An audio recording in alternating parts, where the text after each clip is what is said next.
Ever since ancient times, human beings have looked to philosophy for the secret of happiness.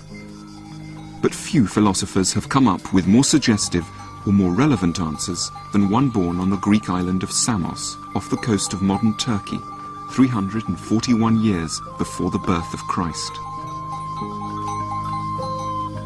His name was Epicurus. Very little about him has survived. All of his books have been lost across the centuries, leaving his philosophy of happiness to be reconstructed from just a few fragments. Epicurus believed that we could all find a way to be happy. The problem was, quite simply, that we were looking in the wrong place.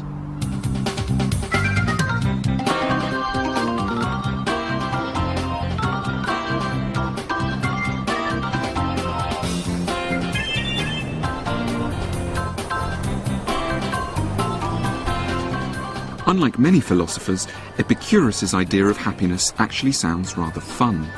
He didn't think we should feel guilty about wanting to have a pleasurable, enjoyable life, and promised that he could show us how to. Of course, you might wonder why you need a philosopher at all to teach you how to have a good time. We seem to think that the key to happiness is really pretty easy. It's all about having a lot of money. So we can come to places like this and go shopping. But before we reach for our wallets, Epicurus wanted us to stop and think. It's easy to imagine that money can solve everything, but can it? Epicurus was committed to a life of happiness. He liked sex, laughter and beauty, but crucially spent his time pointing out that happiness is in fact rather a tricky issue. And a philosopher might help you to find it more easily than a credit card ever could. That Epicurus was in favour of pleasure at all shocked many of his ancient Greek contemporaries. His philosophy became synonymous with a lotus-eating lifestyle. To this day, people who love luxurious eating and drinking can sometimes be described as Epicurean. In fact, that's a complete misunderstanding. As a card in the store, card bills and the loan repayments come out and stuff like that, then that doesn't make me happy because I see how much is going out every month on debt. Nothing too dressy. Sports watch do, tag out? Yeah, go on this square, face behind. How many watches have you got? This one? Not really that many, it's probably about 10. You've only got 10 watches? Only 10. I've only got one. What's the one you're wearing now? Wearing a spoon watch at the minute. Because I like this just for general every day. Because it's only like £99, so it's... That's nice. Stephen often gets into debt, and I couldn't help wondering if his desire to go shopping might be a bit out of control. Everyday watch. What's the fancy watch? The £1,000 tag watch. Oh my God, that's amazing. So what's the craziest thing you've bought in terms of like bad impulse buying? Pair of shorts. From where? It's from a shopping mall in Liverpool. These are them actually. They didn't have my size, so I thought, right, these will fit me. But you put them on and they just tend to look like truly horrendous. Like cycling shorts sort of thing. How much did they cost?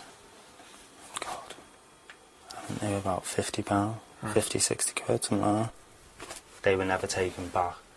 The same as these... Epicurus thought we needed to be happy was freedom, and in order to achieve it, he and his friends decided to leave Athens altogether. For them, to be free meant to be financially independent, economically self-sufficient, not answerable to horrible bosses for their income. So they resolved to leave city life and its competitive and gossipy atmosphere behind them once and for all. So they left Athens and started what could best have been described as a commune. We must free ourselves from the prison of everyday life and politics, Epicurus wrote. And that's precisely what they did. The life was simple, but at least they enjoyed their freedom. They didn't mind if they looked shabby or didn't have as much money as other people, because they were self-sufficient and had gained their independence from what other people thought. There was, in the financial sense, nothing to prove.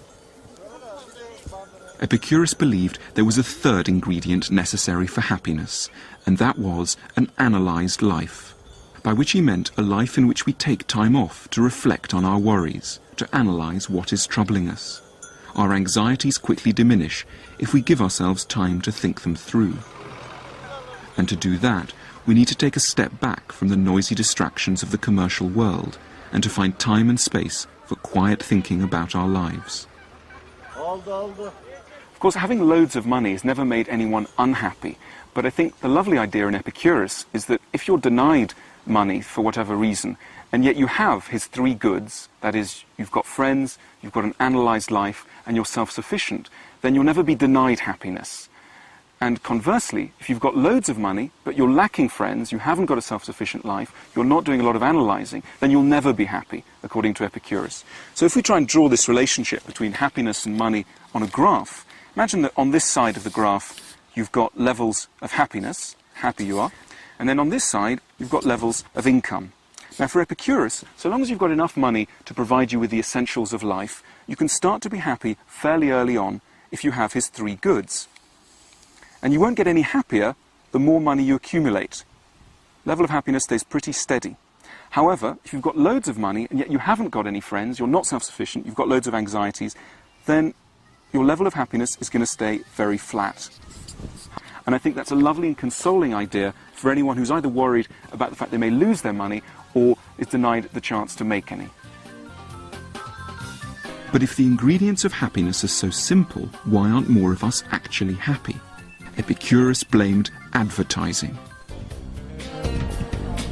As we've just seen, advertising can be enormously seductive.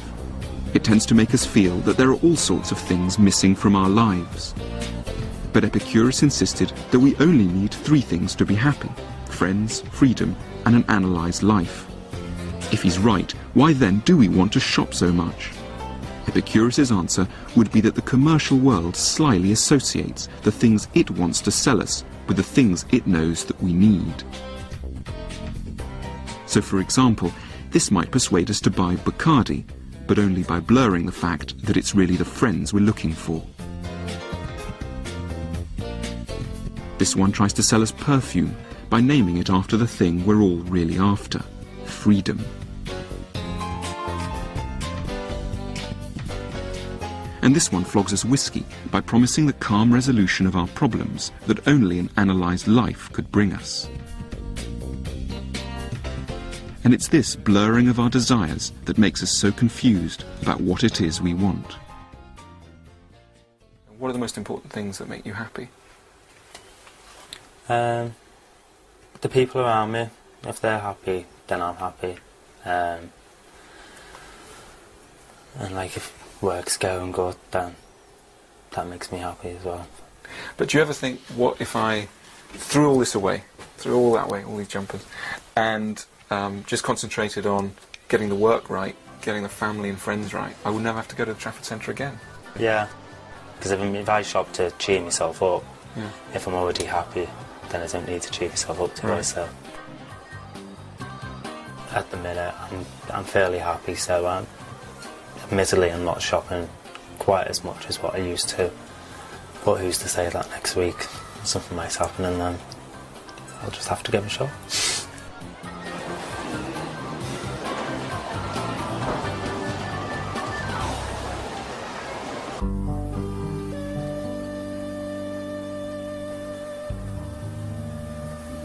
Epicurus may have lived more than 2,000 years ago, but he would have understood the pressures that make people like Stephen shop so much, and he had a bold and practical solution to counter them. The place to find it is here, in a dusty and remote corner of southwestern Turkey. That Epicurus should still speak to us at all is something of a miracle, as every one of the 300 books he wrote has been lost. But his philosophy developed into a kind of creed, almost like a religion, and remained popular for some 400 years. Epicurean communities were founded in places like this all across the ancient world, and it's largely thanks to them that fragments of what Epicurus wrote have survived.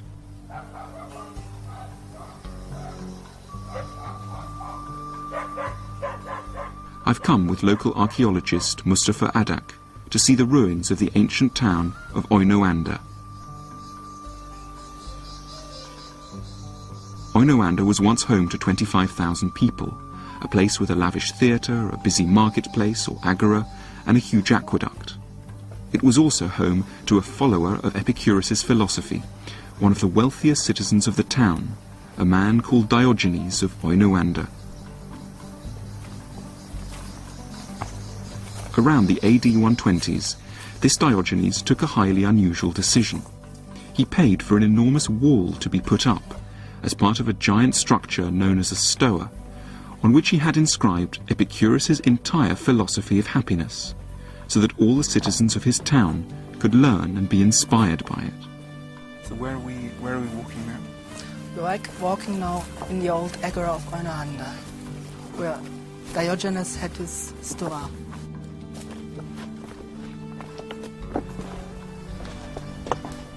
What we're seeing now is there's these bits of the wall. The stoa was broken up by earthquake, most probably, and there are more than 200 fragments of the inscription. This is one of the fragments. This is the beginning of the inscription. And this is where Diogenes tries to explain why he put up the wall in the first place. Yes, he's saying that if there were one or two persons who are lost, he could educate them personally. But Right. there are many people, so he decided to put up the stone.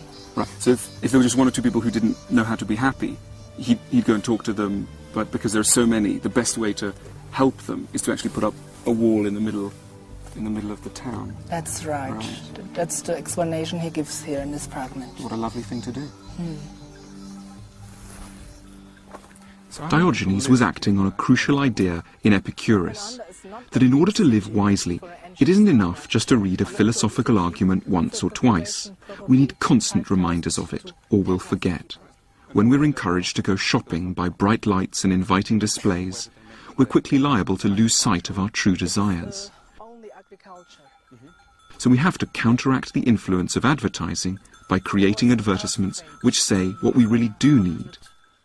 And that's why Diogenes put up his wall. Inscriptions, and I think they collapsed. The stoa collapsed then. What is this here? This is another very fascinating fragment. The massive limestone wall originally stood right next to the marketplace of the town. Inhabitants shopping in the boutiques of Oinoanda were warned to expect little happiness from the activity. Hedone, happiness. Luxurious food and drinks, says one fragment, in no way protect you from harm. 200 stones. They are spread around. Wealth beyond what is natural is no more use than an overflowing container. Most of the inscriptions. Real value is generated not by theatres and baths and perfumes and ointments, but by philosophy. The doctrines of Epicuro. The wall may have crumbled into ruin, but movingly, the ideas inscribed on it retain their life and their relevance. I mean, it strikes me as a real paradox, really, that you would have had where people are going shopping, they're sort of carrying their shopping, and then on the wall you've got these reminders that shopping is not necessarily going to make you happy. Yes, the letters of the inscription were red, so everyone could see them. Oh, right, so it was all written in red? In red, yes. So in you red really could color. have seen it. I mean, you could have been at the other side of the marketplace. Of course. And you would have seen that there was this basically kind of advertisement almost for Epicureanism on the wall. It must have been a beautiful spot. I mean, to have not only philosophy enlightening you, but also a fantastic view onto the surrounding countryside. Yes. I can imagine it would have been easy to be wise. Not easy, but easier to be wise here. I would have done less shopping if I had this wall and this surrounding.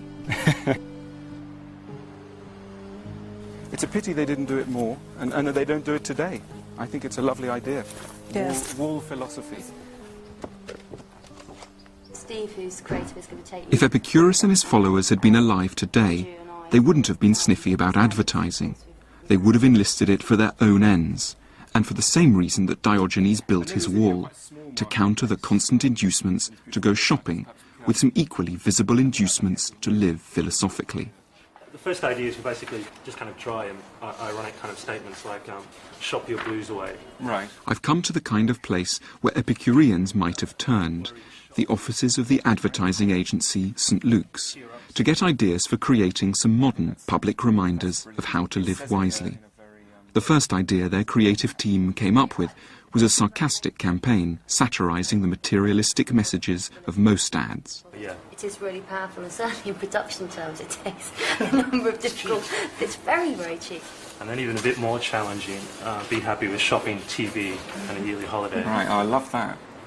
That really does sum it all up, doesn't it? Yeah. And that finally just culminated, I think, in this thought, which I thought was the strongest, which was fill that void in your life with the product. Yeah, and you'd have sort of shops advertising, shops selling these kind of products, and then this kind of stark reminder that perhaps it's not really going to fill any void. That's brilliant. What else did you find? Probably the most obvious idea was to just take kind of luxury items and goods and just somehow kind of undermine them or show them for being kind of, a bit shallow or a bit kind of, empty inside. Kind of best example of that, I thought, was something like this, just taking, a lovely image of a beautiful house and kind of just using the language of kind of advertising, the caveats, kind of batteries not included, and just changing it to happiness not included. Right, no, I really like that. I mean, in a way that says it all, doesn't it? It says, because it keeps that subtlety of Epicureanism, which is, you could be happy in a house like that, but it's not included. Yeah. And I think that's the subtlety. It's not saying you won't be happy in that, which would be sort of Marxism. Yeah. It's just saying it's not included, so you better watch out before you spend all your energies trying to get this house.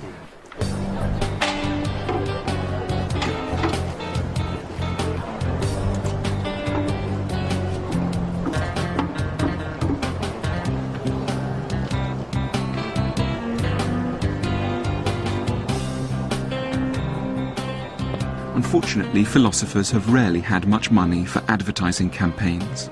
But imagine a world where instead of being surrounded by adverts selling you watches, cars or fancy holidays, these ads reminded you of how important it is to value friends, to escape the rat race or reflect on your problems, and didn't just use these genuinely nice things to sell you aftershave or aperitifs.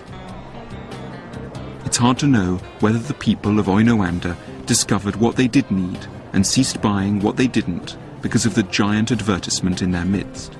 But Epicurus' central message seems, if anything, more relevant to today's consumer society than it did to his own. And there's no reason to believe that happiness is any more included in the many more things we can buy.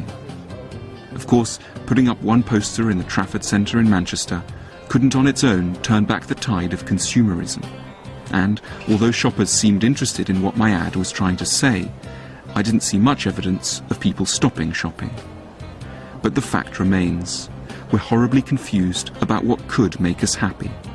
If we really knew what we needed, there are few things we'd be desperate to buy. Epicurus makes us think very carefully about the merits of our own society. Of course, these societies are enormously wealthy. We can buy almost anything we want in a place like this, full of colourful shops selling wonderfully well-produced goods. And yet, what Epicurus wants us to think is, do places like this really provide us with the key ingredients of happiness? And he thought, and I think he was right, that they don't. Happiness may be difficult to attain, Epicurus admitted that, but he insisted that the obstacles are not primarily financial.